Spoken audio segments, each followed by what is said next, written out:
এখন আরেকটা প্রুফ করতে চাই যে নবী এবং সাহাবীর আকীদা ইসলাম আলাদা, ওয়াহাবিদের ইসলাম আলাদা। কেমন করে আলাদা? আচ্ছা বলেন তো বাবা, জাকির নায়েক কি বলেছে? কোরআন পাকে 25টি আয়াত রয়েছে ওসিলা হারাম, বলেছে না বলেনি? একটু জোরে বলেন, বলেছে না বলেনি? আমি কিয়ামত পর্যন্ত লামাযহাবিকে চ্যালেঞ্জ করতে চাই, একটা আয়াত দেখাও। কোন লামাযহাবি যদি একটা আয়াত দেখাইতে পারে কোরআন পাকে ওসিলা হারাম, 1 লক্ষ টাকা পুরস্কার দেওয়া হবে। দুটা দেখাইতে পারলে 2 লক্ষ টাকা দেওয়া হবে। কিন্তু কিয়ামত তো আসতে পারে, ওসিলা হারাম দেখাতে পারে না, কারণ কোরআন পাকে ওসিলা হারামের কথা বলা নয়, ওসিলা ধরার কথা আছে। জোরে বলেন সুবহানাল্লাহ। সুবহানাল্লাহ। আল্লাহ বলেন ওয়াবতাগু ইলাইহিল ওসিলা, আল্লাহর দরবারে ওসিলা ধরো, ওসিলা পেশ করো। এখন নবীর আকীদা কি, সাহাবার আকীদা কি? আমরা আহলে সুন্নাত ওয়াল জামাতের আকীদা, নবীর ইন্তিকালের পরেও নবীর ওসিলা দিয়ে দোয়া করা জায়েজ, নবীর ওসিলা ধরা জায়েজ। এটা আমাদের আকীদা কি আকীদা নয় বাবা? একটু জোরে বলেন না। আমরা নবীর ওসিলা মানি কি মানি না? একটু জোরে বলেন। আমরা নবীর ওসিলা নেওয়া জায়েজ মনে করি না না জায়েজ? ওয়াহাবিরা শিরিক মনে করে, আমরা জায়েজ মনে করি। চলেন দেখি আমাদের নবী কি মনে করতেন। আচ্ছা বলেন তো বাবা, আমার নবী যদি নবীগণের ইন্তিকালের পর তিনাদের ওসিলা নেওয়া জায়েজ মনে করেন, আর ওয়াহাবি যদি না জায়েজ মনে করে, তাহলে এরা নবীর পক্ষের লোক না নবীর দুশমন? বলেন। এখন আপনার সামনে হাদিস পড়ছি, শুনেন। মাজমাউজ জাওয়াইদের মধ্যে হাদিস, যে হাদিস ইমাম হাকিমের তাহকিক অনুযায়ী সহিহ, যে হাদিস ইমাম ইবনে হিব্বানের তাহকিক অনুযায়ী সহিহ, যে হাদিসকে ইমাম সামহদি নিজের কিতাব খুলাসাতুল ওয়াফা বে আখবারি দারিল মুস্তাফা এই কিতাবের মধ্যে হাদিসটি উল্লেখ করে ইমাম সামহদি বলছেন সানদুহু জাইয়্যিদুন, এই হাদিসের সনদ হচ্ছে জাইয়্যিদ অর্থাৎ সহিহ। একটু জোরে বলতে হবে সুবহানাল্লাহ। হাদিসটি কি? আমার আপনার নবী নিজের আপন চাচী আবু তালিবের স্ত্রী হযরতে আলীর মাকে দাফন করার পর আমার নবী দোয়া করছেন, আল্লাহ আমার মায়ের কবরকে প্রশস্ত করো, বিহাক্কে নবিয়্যিকা ওয়াল আম্বিয়া আল্লাযীনা মিন ক্বাবলিক, আল্লাহ তুমি আমার মায়ের কবরকে প্রশস্ত করো, আমার মায়ের মাগফিরাত করো, বিহাক্কে নবিয়্যিকা, আমি তোমার নবী অর্থাৎ আমি মুহাম্মাদের ওসিলায়, ওয়াল আম্বিয়া এবং পূর্বের সমস্ত নবীর ওসিলায়, আল্লাযীনা মিন ক্বাবলিক, যেই নবীগণ পূর্বে চলে গেছেন, আদম থেকে নিয়ে ঈসা পর্যন্ত যারা ইন্তিকাল করেছেন, যাদেরকে আসমানে উঠিয়ে নেওয়া হয়েছে, প্রত্যেক নবীর ওসিলা দিয়ে তোমার কাছে দোয়া চাই, আমার মায়ের কবরকে প্রশস্ত করে দাও। একটু জোরে বলতে হবে সুবহানাল্লাহ। হে মুসলমান বলো, দ্বীন কার কাছ থেকে নেবেন? আকীদা কার কাছ থেকে নেবেন?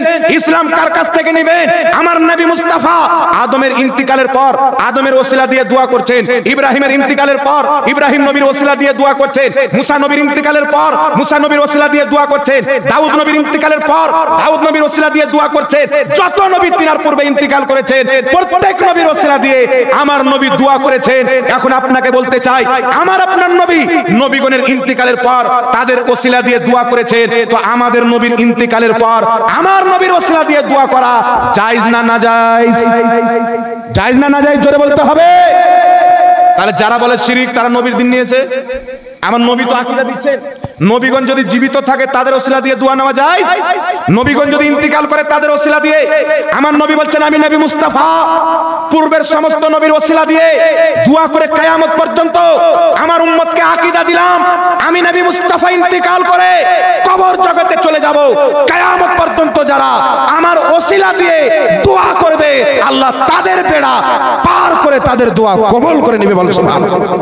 এটা সুন্নিদের মুকদ্দর যে সুন্নিরা নবীর দাওয়া ইসলাম নিয়েছেন, সুন্নিরা নবীর দাওয়া শরীয়ত নিয়েছেন, ওয়াহাবি ইসরাইলি শরীয়তকে নিয়েছে, খ্রিস্টানদের শরীয়তকে নিয়েছে।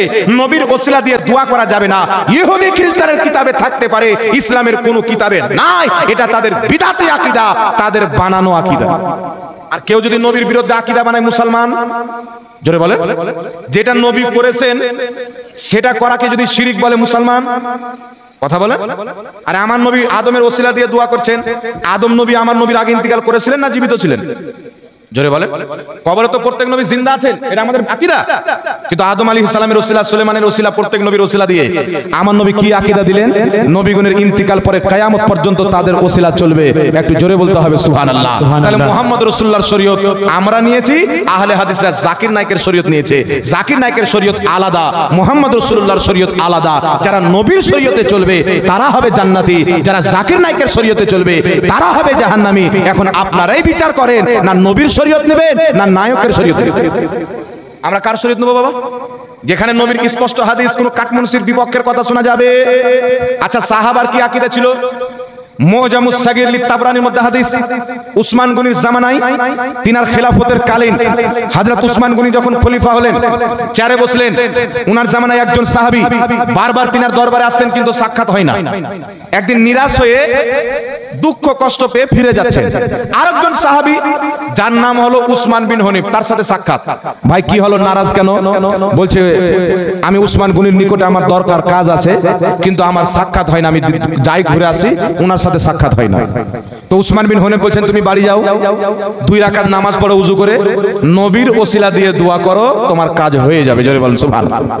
ইমাম তাবরানী বলছেন হাযা হাদিসুন সহিহুন, এই হাদিসটি সহিহ। যেই সাহাবী উসমান গনির দরবারে বারবার যাচ্ছেন আসছেন কাজ হয় না, বারবার যাচ্ছেন আসছেন কাজ হয় না, আজকে ওই সাহাবী বাড়ি গিয়ে 2 রাকাত নামাজ পড়ে নবীর ওসিলা দিয়ে দোয়া করেছেন, তারপরে উসমান গনির দরবারে এসেছেন, সিধা গেটম্যান ডাইরেক্ট হাত ধরে উসমান গনির দরবারে তাকে হাজির করে দিয়েছেন। একটু জোরে বলতে হবে সুবহানাল্লাহ। তো নবীর দেওয়া আকীদা, নবীর ওসিলা নেওয়া যায়।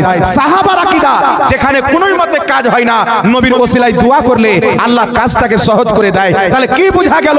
সুন্নিরা নবী এবং সাহাবীর আকীদা নিয়েছে, ওয়াহাবীরা আমেরিকা ইসরায়েলের দেওয়া প্রোডাক্টকে গ্রহণ করেছে। আপনি বলেন নবী সাহাবীর তরিকাতে চললে বিদাতি হয় না নবী সাহাবীর তরিকাকে ছাড়লে বিদাতি হয়?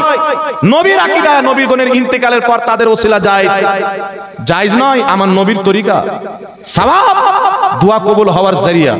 সাহাবার তরিকা আমরা নিয়েছি, নবীর তরিকা আমরা নিয়েছি। তোমাদেরকে খ্রিস্টানের তরিকা মুবারক, আমাদেরকে মুহাম্মদ রাসূলুল্লাহর তরিকা মুবারক। একটু জোরে বলতে হবে সুবহানাল্লাহ। সুবহানাল্লাহ। একটু হাত তুলে বলেন তো ইয়া রাসূলুল্লাহ।